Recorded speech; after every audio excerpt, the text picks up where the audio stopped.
Greetings, everyone, and welcome to Modern Gnostic.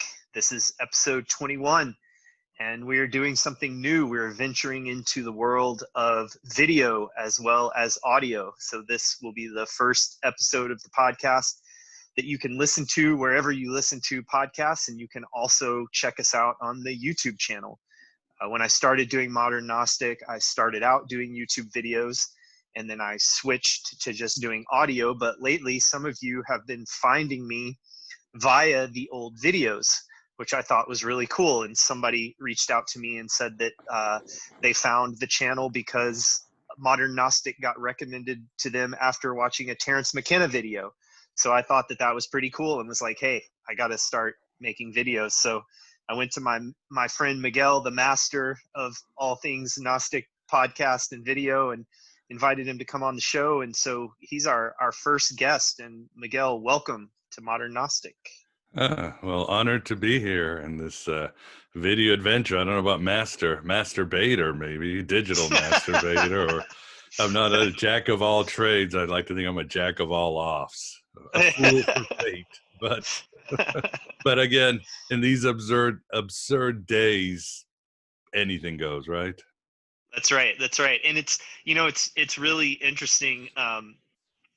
One of the things, we constantly hear people kind of decrying all the obvious problems that come with social media, all the ways it filters us into our own little online ghettos and feeds us fear and anger, and all that definitely seems to be true. But one of the things that I'm just continually finding myself in gratitude towards is living in a time when someone like me could find your podcast 10 years ago and start listening and get set down on this path that I'm on. And then not only that, but because of the social media stuff, be able to get inspired by people like you, and then eventually reach out to someone like you and start a friendship. And now here I am having you on my show. And that's really, it's a really cool thing. It makes the world a small place. And for people like us on these bizarre little side spiritual paths, it makes it not so lonely, and makes us be able to come together for our own little Gnostic insurgencies. Agreed. Yeah, it's I think that's what it was meant for, not to be a platform to broadcast our shadows and insecurities and all that, but a place to have conversations, to have meaningful conversations, especially with people you don't disagree with. I mean, obviously, I don't disagree 100% with anybody in the world, with you or anybody else, but I love connecting and having conversations over things that I have passion over: spirituality, mysticism, symbolism, synchromysticism. But unfortunately, this is what you and I are doing, is kind of turning into a dying breed, because less and less people don't want to have conversations. Yeah, it's really it's a disturbing trend. And one of the things that I think has been really great about your show, and for anybody who doesn't know, Miguel's show is A on Byte Gnostic Radio, and he also has another project that's spun off of that called Finding Hermes. And if you're interested in Miguel's work, you can find him via the A on Byte Gnostic Radio and get, I think with Finding Hermes, you're doing like, what would you call it? Coaching or helping people find their way. Yeah, something like that. I don't know if there's a word for it. Yeah. Psychopompism. I don't know. Hero-pompism. Pompidus Right. of Gnosis. I don't know. Right. Well, something you and I talked about, I don't know, it's maybe 6 or 7 months ago, and just saying that I think you and I definitely know for myself and for some other people that I know, that it seems that the times are pushing us forward. To the way I like to think about it is, it's kind of time for people who've been doing this for a long time and who've gained some benefit from it, and who've traveled down the path a little bit, to start forging new links in the chain. I myself realized that it was no longer the time for me to just be a consumer of spirituality, but to, not that I'm some great holy guru on a mountain, and I know that's not how you view yourself, but if you've been doing this for a while, you've definitely made some discoveries and done some things, and it's time to start trying to help people out. And I think that's what inspired you with the Finding Hermes project. Is that right? I would say so. I think, and you and I have talked about it. Once the beginning of 2020 became 2020, pandemic, the intensity of the political discourse, the uncertainty, everything that was happening, like many, I was swept away by some visceral emotions. And I was lucky that the training or what the wisdom that I had learned all these years kicked in. I'm very grateful. And obviously the solution was look inward and attack the fear. Don't worry about what's going on, but attack those emotions that are ultimately me trying to control something that I cannot control, and move into those more eternal places within myself. And one of the pivots or insights was well, as who was it? Hunter S. Thompson said, when the going gets tough, the weird turn pro. So I needed to be even weirder than I am. And I decided I had sort of been vacillating with Finding Hermes, but this one I decided it has to come true, because this is a way of me to raise the game, the weird turn pro, to find a space where I could be useful to the world and ultimately to myself, to my own serenity.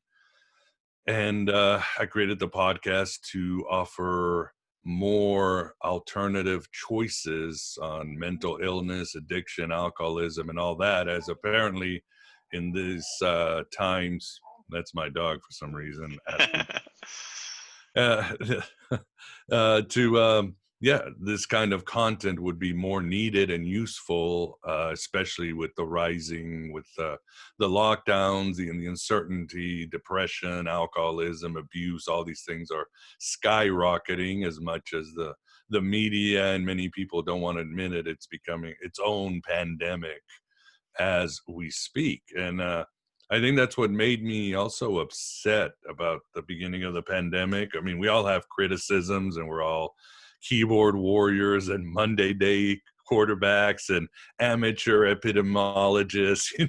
That's the internet today, right? Everybody's their own little demiurge full of Old Testament wisdom and 613 mitzvahs on how to run the world. But if I had a criticism, as I was they're asking us so little, and I almost thought it was it was perverse.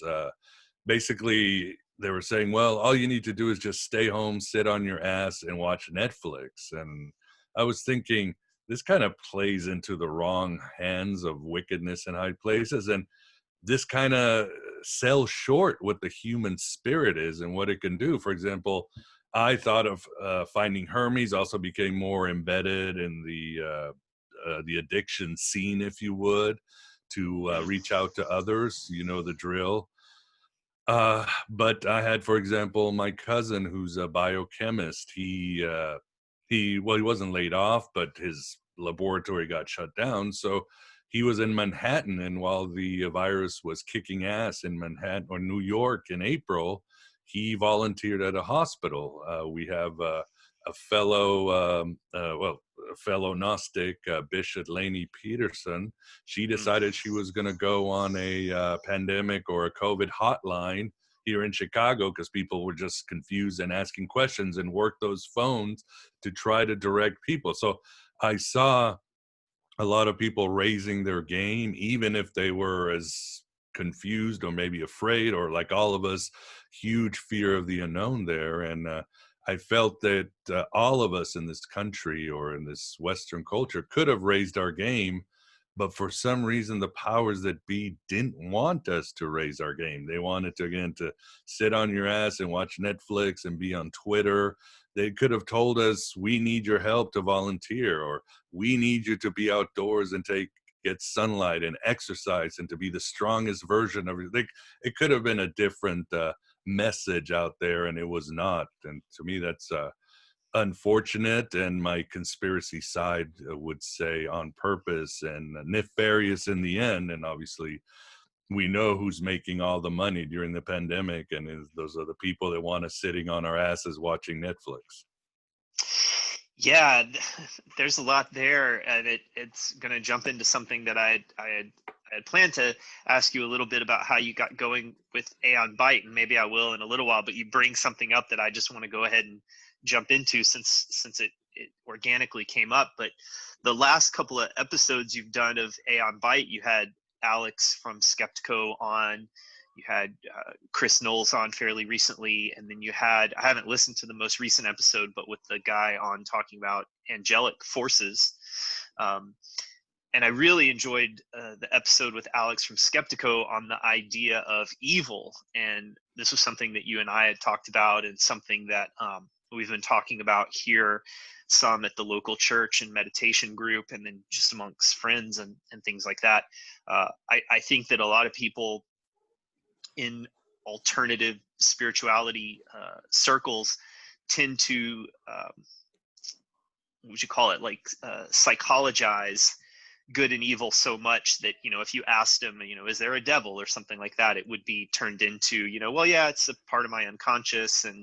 Um, and there's certain truth to that. But I think one of the biggest revelations I've been having over the last 10 years is the existence of, you know, what I call objective evil, and also the, you know, I mean, it's might as well just name it for what it is, but archonic forces in the world that seem to be on the move in a big way.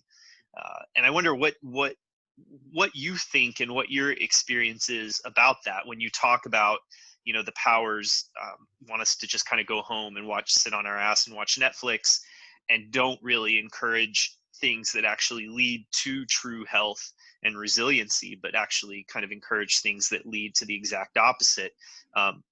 When you talk about powers, when you say something like that, you know, first thing that comes to my mind, I think of pharmaceutical companies, I think of state actors and things like that. But what is your idea about powers behind those powers, or principalities, as Paul would say? Where do you stand on that from a Gnostic point of view, or what's your experience of it? Yeah, I mean, obviously, I have been an advocate for ontological evil. Doesn't mean that there's devils trying to tear us apart. Again, if you look at it, let's say the Gnostic, the secret book of John, one of their tricks is to put Adam and Eve in this false paradise and just tell them chill out. And it's only until they eat the tree, but they want the Archon's game has always been to keep us in a state of ignorance by whatever means, to feed on us, to feed on our essence. You could call it our soul. You can call it like the mind in the Matrix, or they're taking our electricity, or even you could call it just simple data mining. I mean, these powers, you mentioned a few of the bad guys, would love nothing for us to sit in front of a screen and just data mine who we are so they can really unlock human behavior for control. And that's not even conspiracy. I mean, I've been in marketing. The divine spark today is data. That's gold. It's more valuable than oil, more valuable than gold. It's to be able to mine data into the human condition brings you, well, from a marketer, it makes you a better marketer. From a politician, it makes you a better politician. And for those who have that information who want to take advantage of things, it makes them even better villains. So, and as I say, as above, so below, the theory of correspondence. If there is certain things happening on Earth, yet we, as esotericists, we know they're happening in higher planes. So there's therefore has to be evil or a nefarious intent, archonic intent in these higher worlds. And from a very simplistic Jungian take, everything casts a shadow. So if we are to believe that there is a goodness and a true consciousness, then obviously there has to be a mechanic dark force to this consciousness that is anti-life, the opposite of the true energetic life of the great life of the Mandeans. So I would say that a lot of what we might see as evil or iniquity today is simply an extension of that evil, or at least servitude of those powers and principalities, that wickedness in high places on a spiritual term. Again, anybody who's into the occult knows as above, so below. So therefore, I'm just being very logical that if there is problems down here, it's just a reflection or a cause or a reaction to something up above. Mm. And do you, so going in that direction, what do you see um, from particularly from the Gnostic tradition, as you understand it and practice it, that can be used to power against that? I suppose something that I've been really focusing on really since the COVID stuff started was prayers and devotion to the Archangel Michael, and using traditional prayers, and then also kind of spontaneous, just prayers from the heart, and then kind of rewriting some of my own prayers, but making this into a daily practice, and trying to get in line with the armies of the good, so to speak. Is how I think about it, because I generally look at things from a spiritual warrior paradigm. But what kind of things do you do, or do you think are efficacious to battle those archonic forces, or do you see it as a battle? Or Oh yeah. I mean, as somebody said very wisely, this is not a battle of good and evil. This is a battle of you and your false self.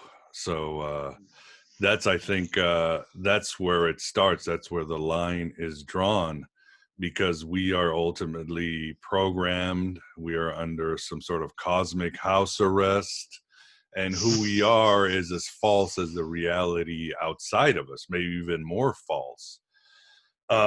Yeah, I think, what's the quote? It's a battle between you and the lack of you. So it really starts with the Gnostic concept, and not even Gnostic, again, esoteric concept of know thyself. Who am I?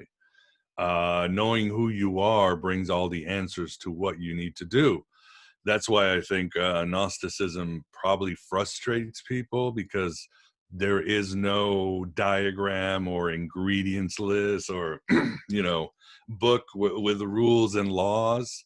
It really depends on the spiritual constitution of its individual. Excuse me. That's why throughout history, whether it's the ancient classical Gnostic sects, the Kabbalists, the Sufis, you see a wide array of practices and theologies. You see small groups instead of large groups. Even when the Manichaeans were spread out, there were still all these franchises that looked more like Buddhism the more you got into China, and more like Christianity the more you got into the Western Europe. So because at the end of the day, what you need is far different than what I need, and whoever prescribes you a set of rules or practices, I would say, is ultimately a false guru. And I know that's saying a lot. That's pretty controversial, but again, when you look at history, the Gnostics were never wiped out because of any actions they did, or any sort of revolutionary uh, movements they did. It was always their ideas why they got away. Their ideas were so dangerous. Their ideas were existentialist threats to society.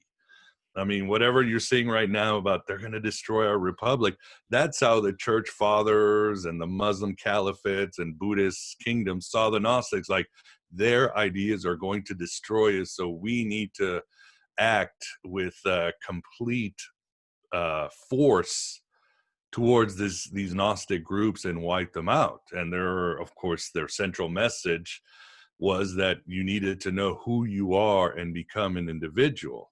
Once you can mine your heart and your soul and find out who you are, then the answers will start coming out there. And it's one of the things nobody wants to do, is know yourself, because it's brutal and it's humbling to find out that most of what I am is a construct, that I've been programmed, that I've been manipulated since the day I was born to be some sort of obedient android. That's quite a red pill to take. I mean, I even Yep. have this quote that I love from it's from the show Legion, and I've said it on the podcast, and it relates really, really well to our days. And it goes, "The end is here, the beginning is here, the end.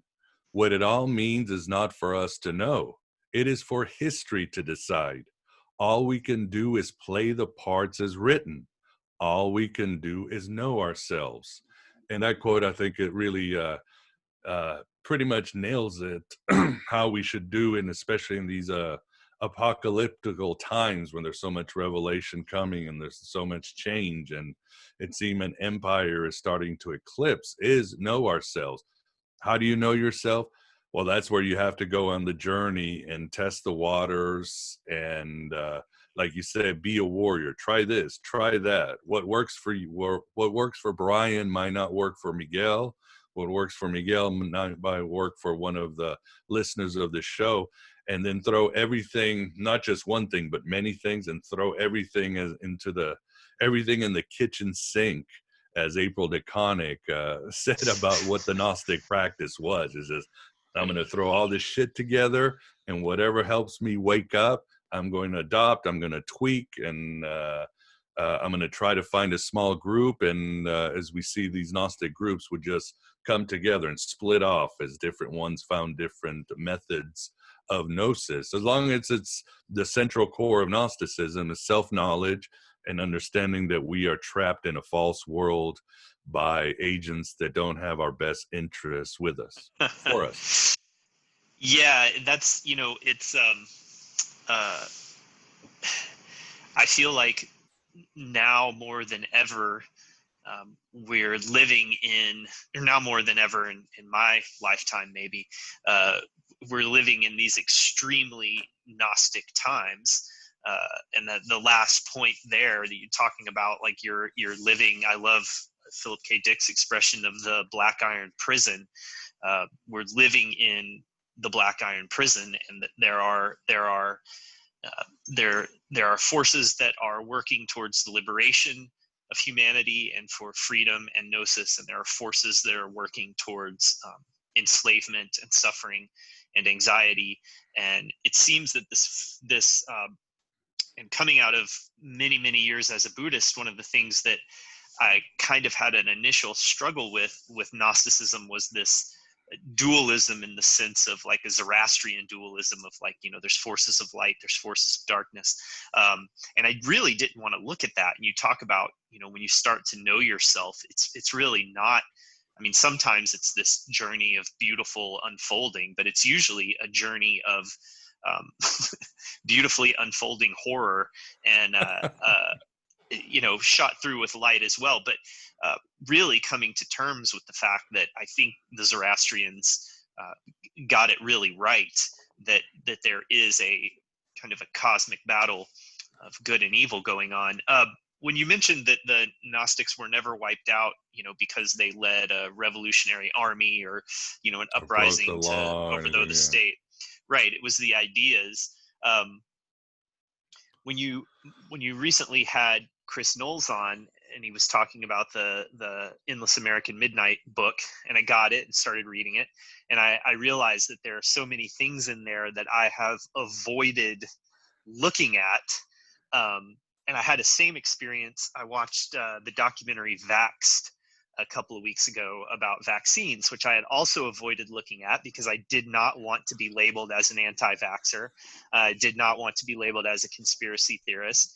And it's kind of like, you peek back the curtain a little bit, and it's like, holy shit, what's back behind there in Chris's book, or in the documentary Vaxxed, is a real Gnostic red pill. But the culture right now does such a good job of making us afraid of these things. I've really been thinking recently about how much the smear and the label of conspiracy theorist works to shut people up. And now literally shutting people up, you could lose your Twitter account, or your Facebook, or your YouTube could get demonetized for peddling quote unquote dangerous conspiracy theories. but I heard Michael Tessarian, I think, talking about conspiracy work is holy work, and that it made me think of it in the Gnostic sense, that the Gnostics were kind of maybe the original conspiracy theorists, attempting to kind of peer behind the curtain. What do you think about that term, conspiracy theorist? I've been trying to embrace it recently and just say, you know what, that's just how I'm going to start labeling myself, so no one can put the label on me in a bad way. Yeah, that's a hard one. I haven't watched the movie Vaxxed. I don't have time to watch much. Obviously, I've read Chris's book. The term conspiracy theorist, although not created by the CIA, was weaponized by the CIA because of the Kennedy assassination, and we know how that's turned out after all these years. Kennedy's death is obviously wasn't by a single lone gunman. It's looking more that this was a CIA hit. But the term has been useful, but all these, well, it's simple to say, as somebody said, a conspiracy is simply history plus time.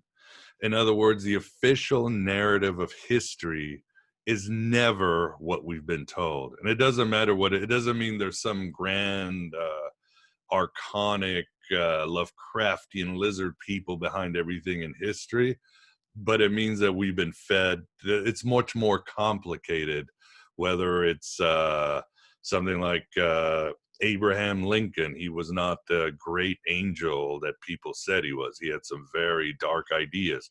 It's not the founding fathers. It's not why World War II or World War One really started. I mean, it's very complex, and it's almost like more like a Game of Thrones plot, where it's just a bunch of humans together with their own agendas, and then later on they come up with some nice narrative that harmonizes everything so they can teach us that at school.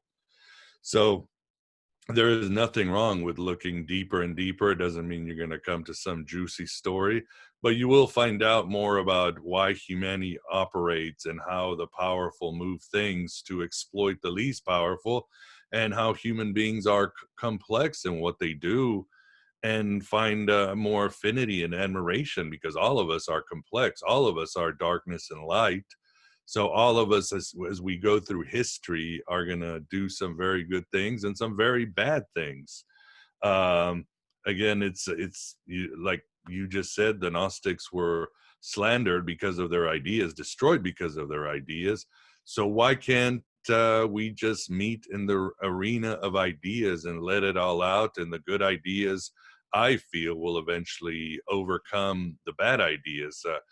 I mean, this is, again, going back to Jung.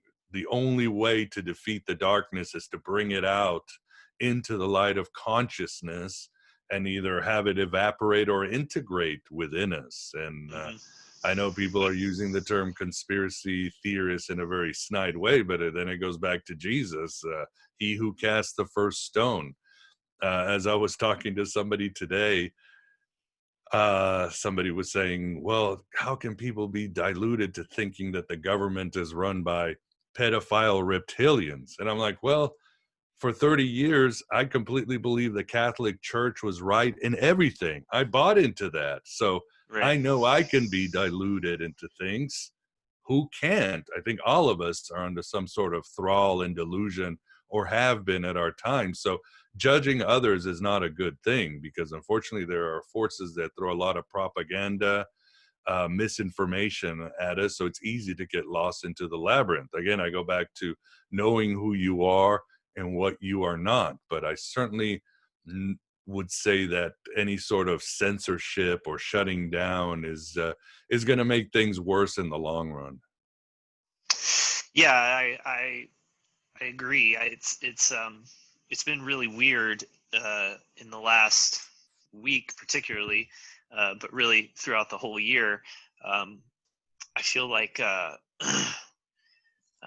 feel like you're seeing a real. I mean, it's kind of just a mirror of everything that's happening in society. Like, people are getting divided into camps more and more, but it's been kind of fascinating particularly here where I am in Asheville, which has a pretty big spiritual scene and Burning Man scene and New Age scene and all of that kind of stuff. Like I said, we have our small Gnostic church here. It's a very spiritually open place, but the community, to the degree that it exists as a coherent whole kind of thing, is really divided right now around this conspiracy theory idea. And I think I even saw an article from Psychology Today talking about, why are certain spiritual people so prone to believing conspiracy theories?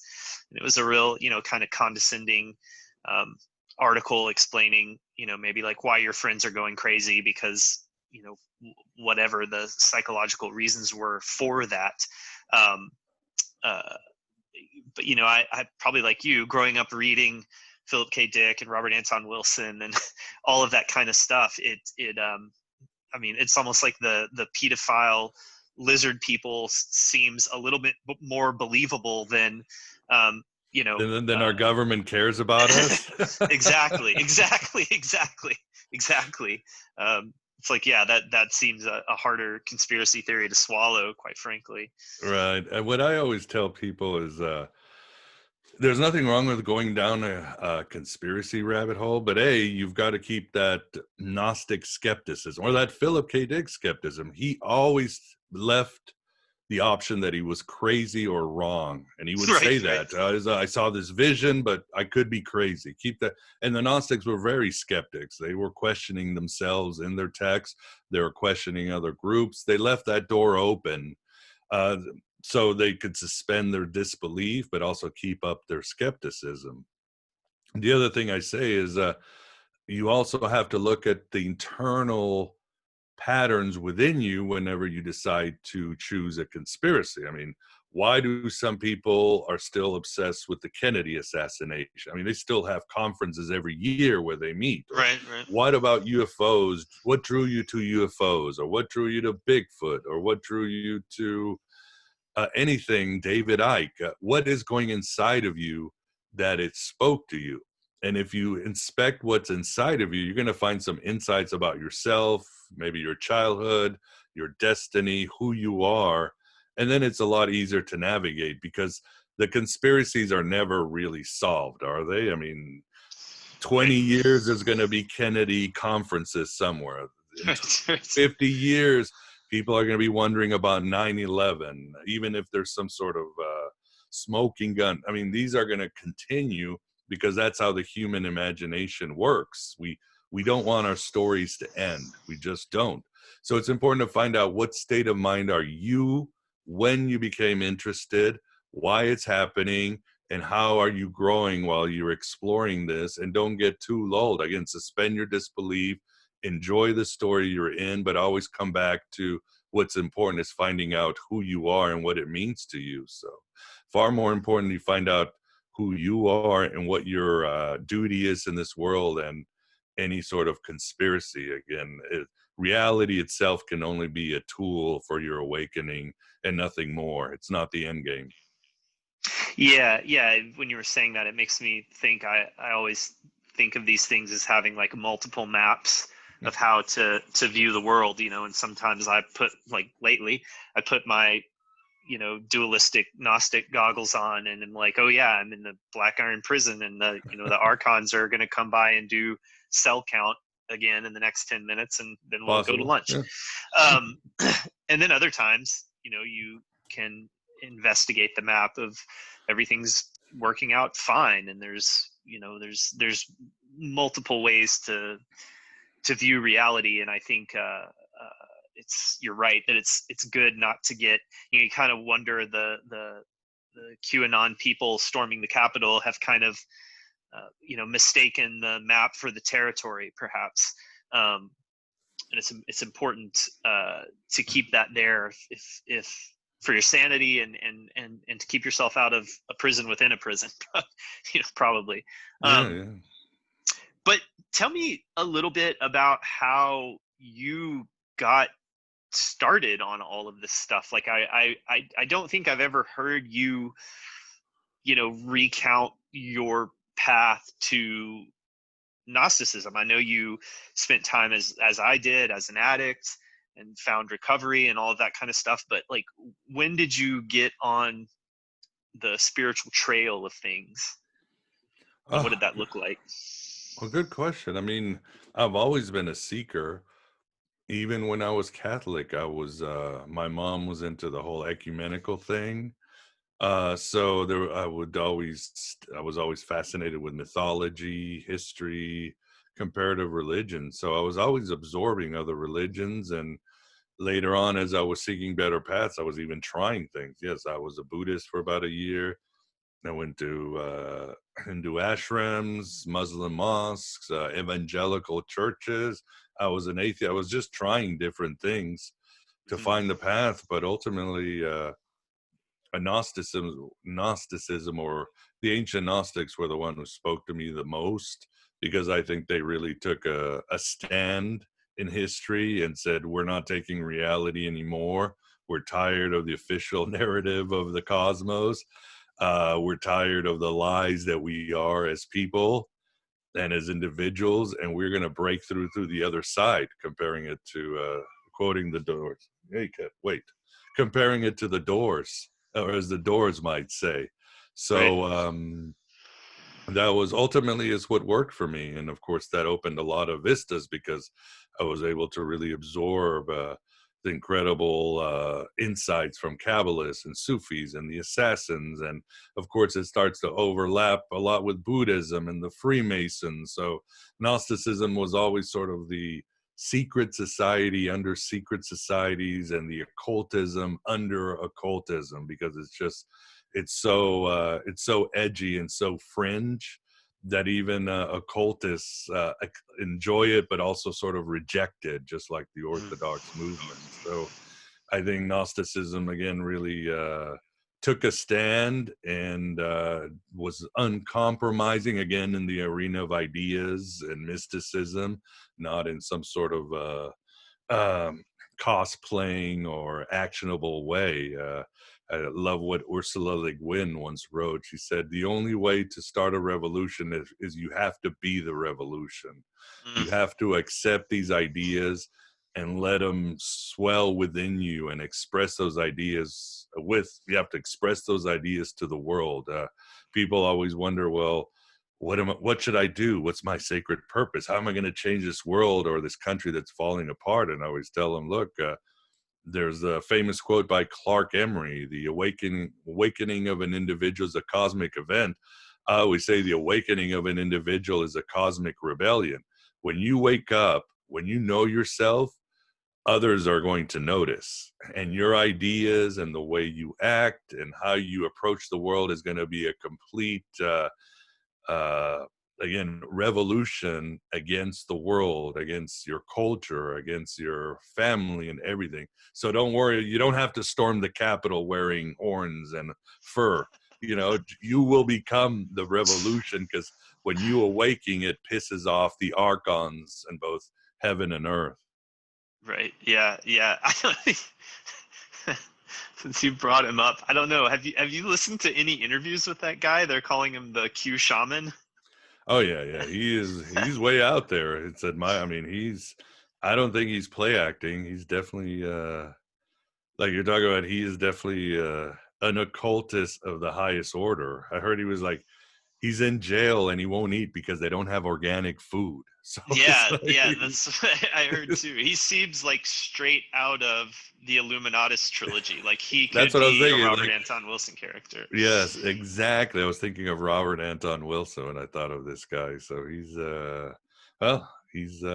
an expression of this world. So Yeah, the it's archetype that has come down.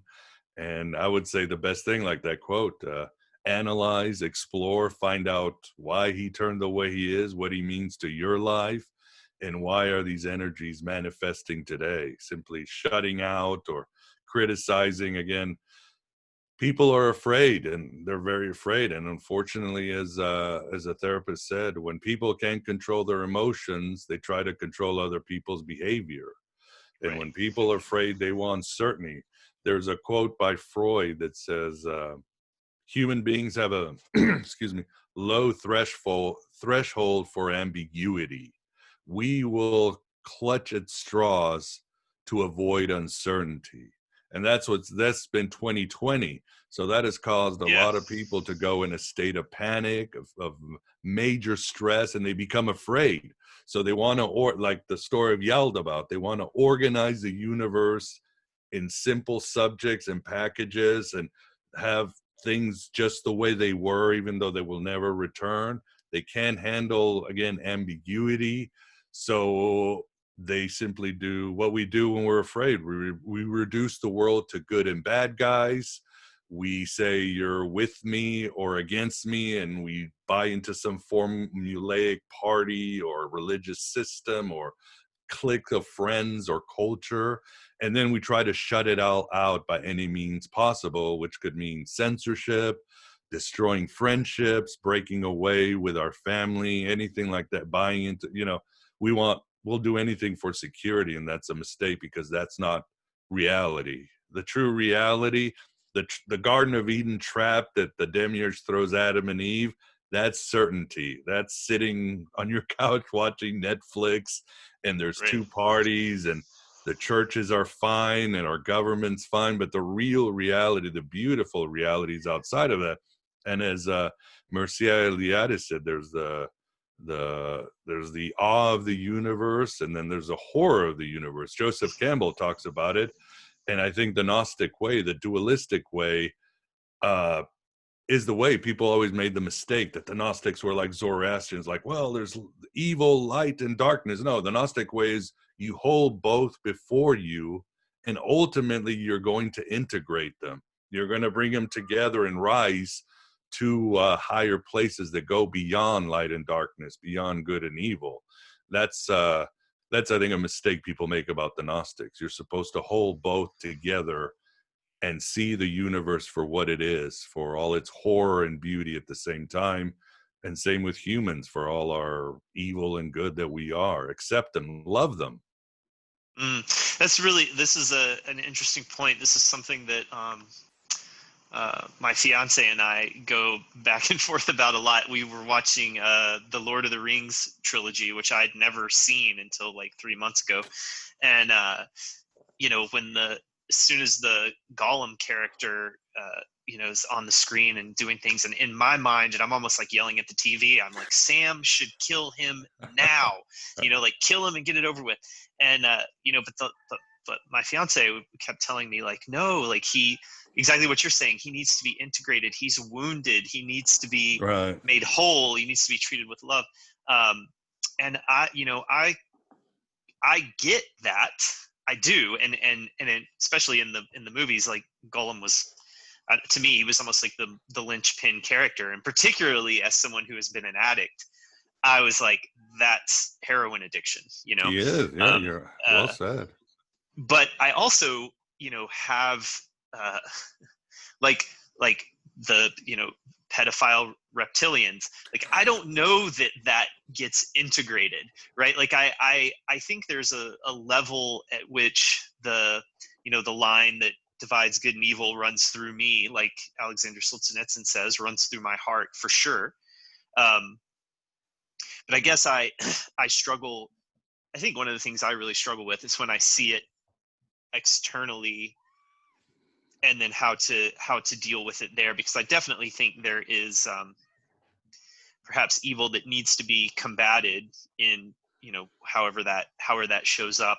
And I wonder if something like archonic forces get reintegrated in the end, or do they get destroyed? I really don't know. It's something that I hold in the level of doubt. I'm really not quite sure. But it's a really interesting question. Yeah, that is an interesting question. I don't know if in our present state we'll find out until the next dimension, because after all, I always you read Jung towards the end of his life, and I've spoken about this on the show. He had a dialogue with Bill W., because Bill W. wrote him some letters and was very grateful, and said indirectly through some patience of Jung, he gave Bill W. the ideas of the second and third step, about the spiritual solution, a God of your understanding, the God image, of your understanding. And Bill W is asking him questions, and Jung is like, there is a good possibility there is a dark archetype. There is a true manifestation or idea of pure darkness, destruction. And he said, this one you cannot integrate. This is not shadow. This is not a warped soul or anything like that, like maybe the archons are. This is something that has to be completely avoided. It cannot be defeated. You simply have to avoid it. So that's sort of another wrinkle to the whole battle of good and evil, but that's fine. I mean, things aren't supposed to get better. The more awakened you are, they get more complicated and harder. So that's certainly one thing to consider. I mean, and it could be just a great lesson. Some people just need to avoid negativity. They need to avoid any darkness. They need to slowly be led to the hand to confront these things, because they're not easy, and they could easily crack. So the many lessons there, and again, as more is downloaded from the pleroma, the more information is, and again, the more complicated it is. There's we talk about the Gnostics had the two God theory, and there's the demiurge, the God above God, but then there's one later text, Marsanus, which talks about the God above God above God. I'm like, come on.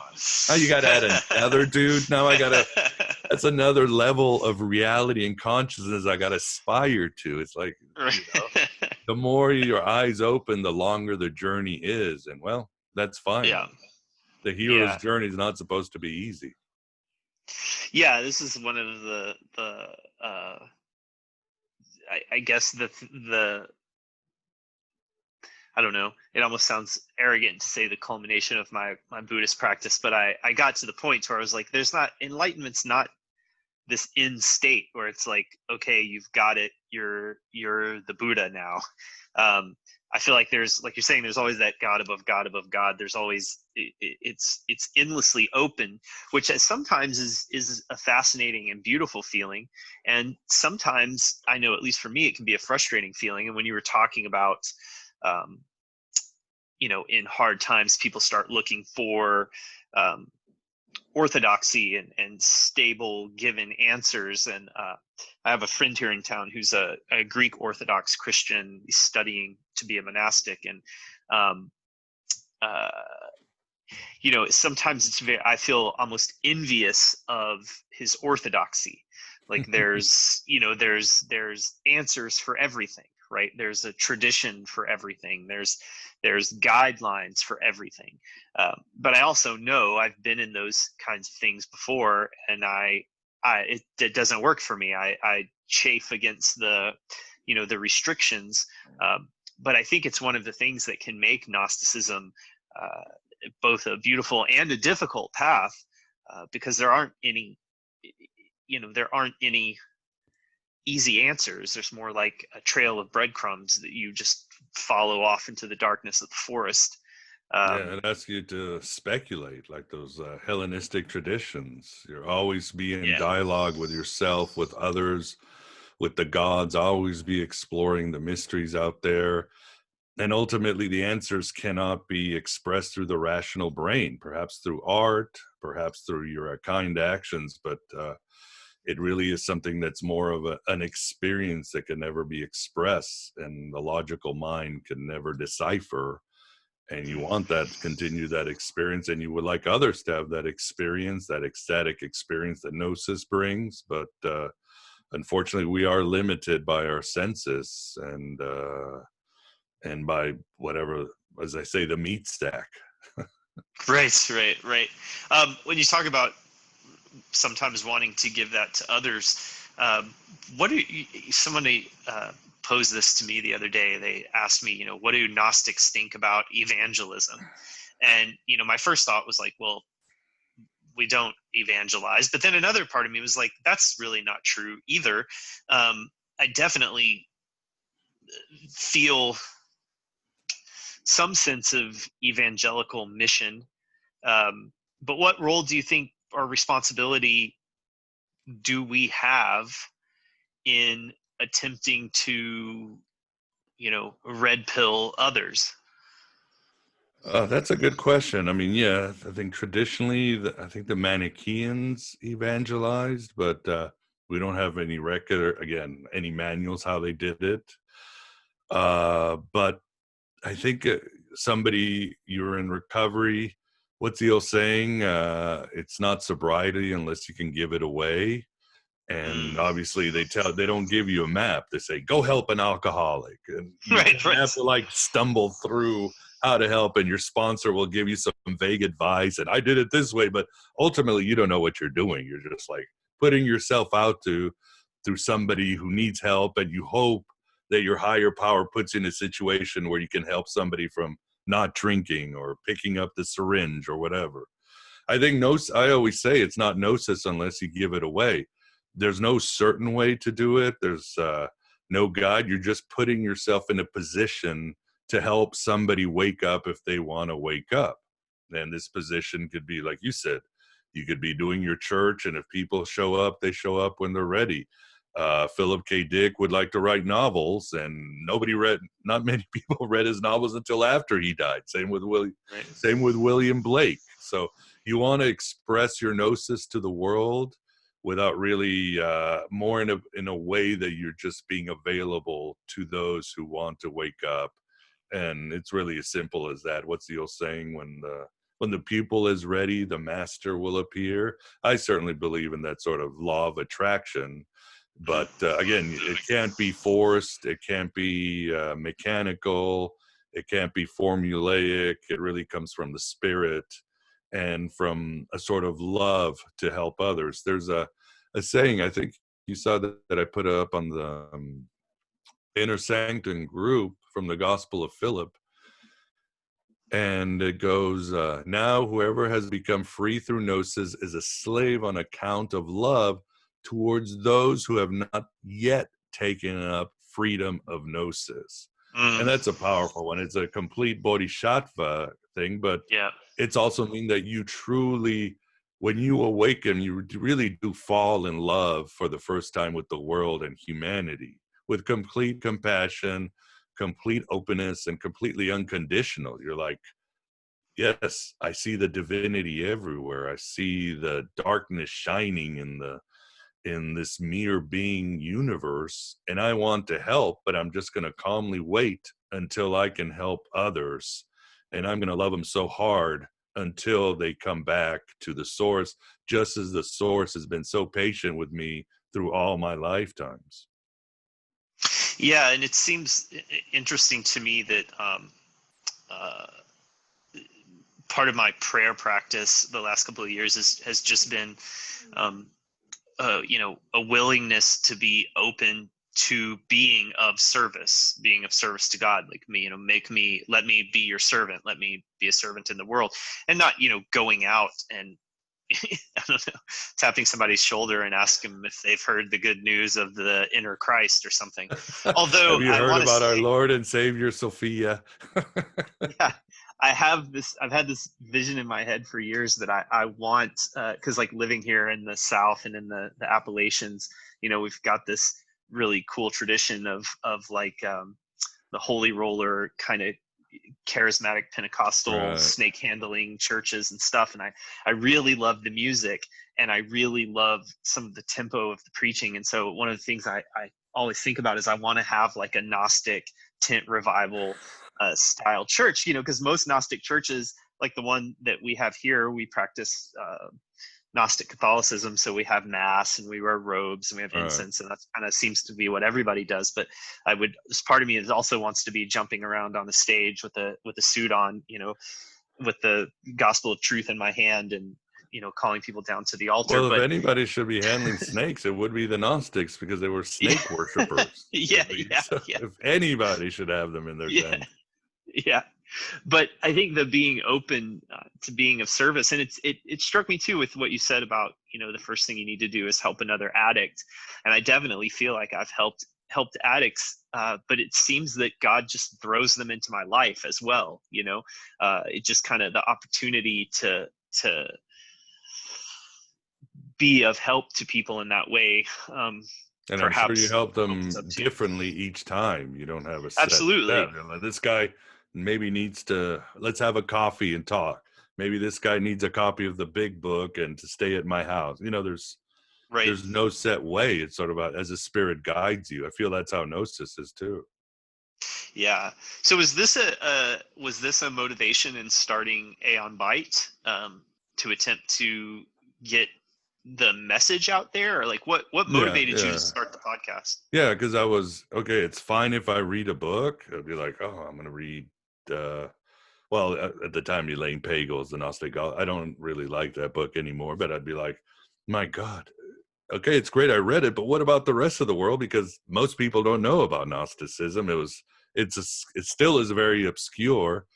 So I said, well, why don't I just talk to these people, record it, and share it with the world? At least catalog it. I mean, I never, there were back in 2007. It's not like podcasting really existed, but you could at least record them, put them on your site, broadcast them here and there. And that was it. I wanted to share with the world what I found interesting and at the same time learn about it as I went. And did you just start reaching out to, like, you would read somebody's book and be like, oh, I really like Yeah, this. Let yeah. me see if I write to this person. Yeah, yeah, and it was I was very humbled that so many of the Nag Hammadi scholars, individuals like Bart Ehrman, Elaine Pagels, Karen King, and so many others were like, yeah, sure. They were glad to talk about this stuff, and even back then, it was as I said, most people didn't know about Gnosticism, but the whole Da Vinci Code, Mary Magdalene, Knights Hmm. Templar was hot, so they were in demand, and they still gave me a chance. So I was very humbled, and I really appreciated it. And along, so has how so you found out about, you were raised Catholic, but you always kind of had an interest in the mythos and peering behind the curtain. And how did you hear about Gnosticism? Man, You it was remember? probably in God, I think my freshman year in college at a Catholic university. I was taking an Old Testament class, and the priest sat down and stopped and started talking about the Gnostics for 5 minutes. Very bizarre. He said they were controversial. They believed in reincarnation, and I always felt it was out of place because it was an Old Testament class. And then that priest, I also took a class with him, and I'm 18-year-old, and it was a New Testament class, and he's like, well, the reason Mary got impregnated by God is because it was fashionable in those days for gods to have children with a mortal woman, and then the son would be and I was like, I fell out of, I was like, this is a priest. Now, the school I went to, there was the Basilian order. They're actually very progressive, if you would. They have no problem with very innovative, cutting edge. For us, it's common these days, Brian, but back then they were like Yeah. controversial. They would get in hot water with the church. So they this priest deconstructed the New Testament in ways that blew me away. Years later, when I read at Cherry S, it was like, oh, this was teaching me at Catholic school. But I always thought, why did he bring up the Gnostics? Maybe I needed to be there. Maybe it was sort of a hint. It was very strange. But that was the first time, and then it would be years later with the Da Vinci Code and the Cathars that I heard it again, and then later I picked up the Gnostic Gospel study. But it wasn't until God, maybe 2006 that I said, oh my God, that it really swelled up within me, and I said, I'm going to really delve deeply into the Nag Hammadi library and all that. Did you, along the way, did you get involved in Gnostic groups or churches, or Yeah, what I is went your to, practice there look was like? a church here, Villa Park, underneath the Freemason Hall. And the church was associated with Stephen Heller's church, the Gnostic Iglesia. So I went there for a while. There was there was also some services with the AGC, the Apostolic Johannite Church. So I did go to Gnostic service. There were some in the Theosophical Society. So I did delve into the actual praxis, if you would. But I found Hmm. the praxis I could get also going to mass. I still always enjoyed going to mass. Yeah. Very similar, but it taught me how to treat it as an alchemical experiment, a metaphorical journey of change, and see things more symbolically. And I gained a lot more insight and better experiences doing church. And over your years of doing this, at the beginning, I was talking about how I feel like we're living in some very Gnostic times, and I always catch myself when I say things like this. And with all the things that have been going on lately politically, you hear a lot of people saying, like you were saying earlier, like we're almost at the end of our republic, and in one hand, a lot of these things feel very real, and I think you can point to real reasons that they're true. And the other side of things is I'm conscious of the fact that probably everybody always feels like they're living in very special times. But over your years of doing the Gnostic work, do you feel like more people are starting to find or search out this kind of spirituality? It feels like to me over the last few years that people are attempting to make some kind of sense of Christianity. Like, they left it when they were younger, but something seems to be bringing people back. And that's kind of what got me interested in Gnosticism, was wrestling with trying to come to terms with Christianity. And it feels like there's something going on in that regard. And I'm curious what your experience of that, or if you have any thoughts about that, or Yeah, I would say so. I mean, remember, what did Philip K. Dick? He didn't say the black iron. He didn't just say the black iron prison, but he said the empire never ended. right. There's an oppressive soul, world soul, an evil world soul, like the Middle Platonist said, and it just switches clothing, whether it's the Roman, the Byzantine, the Ottoman Turk, the British Empire, and it just these same things. What did Mark Twain? History doesn't repeat, but it certainly rhymes. So there are things moving around, and if you pick up a history book, you'll be like, I think people can relate and pass what I'm going through today. I mean, this is obviously, I don't know if unique, but it's certainly an apocalypse. It seems there is some spiritual awakening going on, and it seems people are certainly searching. I mean, we talk about QAnon and others, but I've realized it's a sort of a new form of Christianity where they're very open to comparative mythology. They're open to ufology. Uh, they're open to mysticism and synchromysticism. In other words, Gnosticism. Right. I mean, if you look at the ancient Gnostics, as Chris Knowles said, is like Christians, ufology, Gnosticism. By ufology, I mean Right. or controlling thing for better or worse, and our job is to go out and to go beyond the stars to find our home.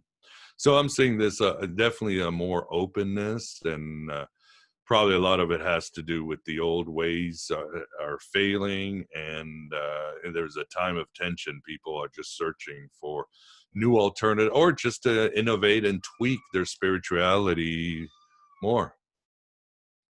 Yeah, it's interesting. One of the things that I keep thinking about, I mentioned my Orthodox friend, and we were talking one time, and he was kind of bemoaning the fact that the Western Catholics broke off from the the right kind of original way that Christians did things. And it occurred to me, it's like, well, you guys did that too. Like, the original way that Christian did these things was not codified, right? It was this, what you're saying, it was I can never remember who it is. It's one of the Roman historians, is like bemoaning the condition of Egypt, and he's like, when the Christian priests come here, they're worshiping at the temple of Apollo, and the Apollonian priests are worshiping at the Christian temple. And it's like, that's what I think the early Christianity was like. It was syncretic. It was viewing things in a non-orthodox, non-solidified way. And I kind of feel like the modern push towards Gnosticism is actually a return to the perennial tradition that Manly P. Hall talked about so much, that river that's flowing under all of it, which I think is I've been reading a lot of traditionalist stuff lately and trying to get an understanding of that. And I think that it's curious, because a lot of those guys went and became like Orthodox Christians or Muslims or something, but the there seems to be a layer that's underlying that as well, that could be, I think, accurately characterized as Gnostic, whether it's showing up as Sufis or Mandeans or Valentinians or whatever. But it definitely seems like we're living in the right time for people that are doing the work that we're doing. Yeah, I would agree. Still, yeah, look inward.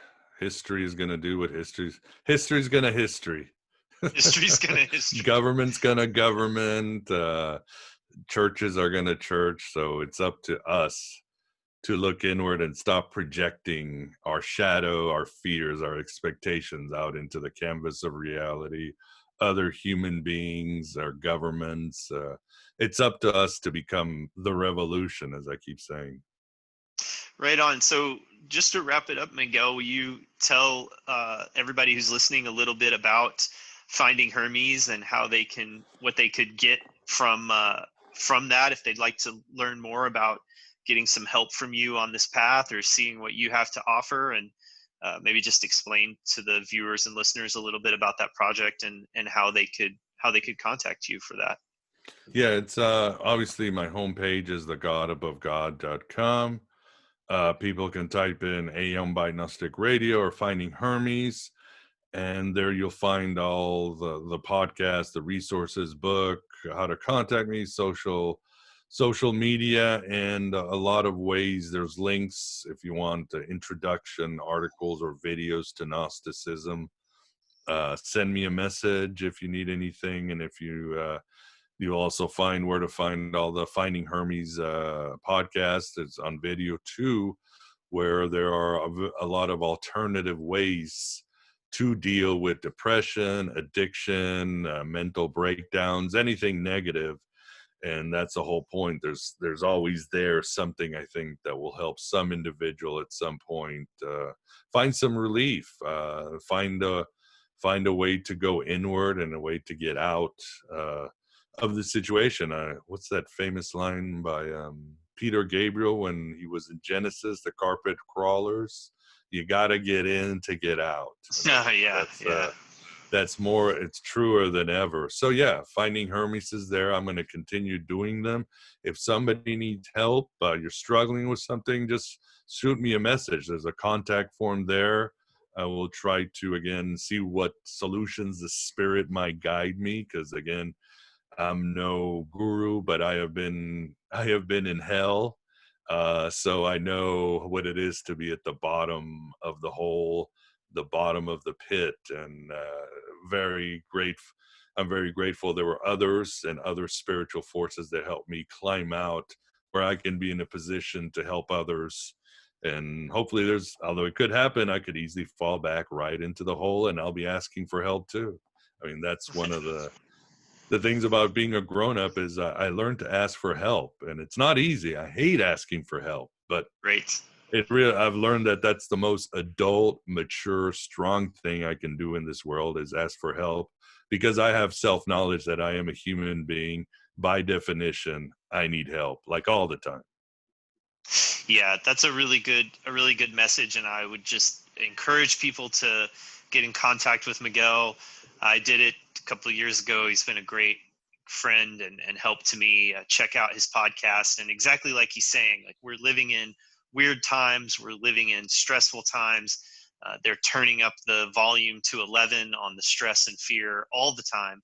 So if you are feeling that and feeling alone and feeling like you don't know what's going on or how to make heads or tails of it, that's a totally rational response to all the crazy shit that's going on. And it might be the beginning of the Gnostic urge that leads to you finding out who and what you are, why you're here, where you came from.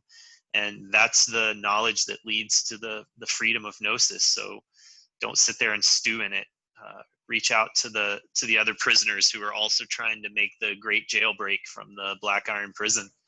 Yeah, that's why we came to this world, to find out who we are, what our purpose is. And you gotta get in to get out. I'll end with that. Well, thanks for coming on, Miguel. It's always great to talk to you. I really appreciate your friendship and brotherhood, and look forward to having more conversations in the future. Oh, enjoyed it too. And yeah, keep doing what you're doing. Again, it's not Gnosis unless we give it away. All right, brother. Thank you so much. Thank you.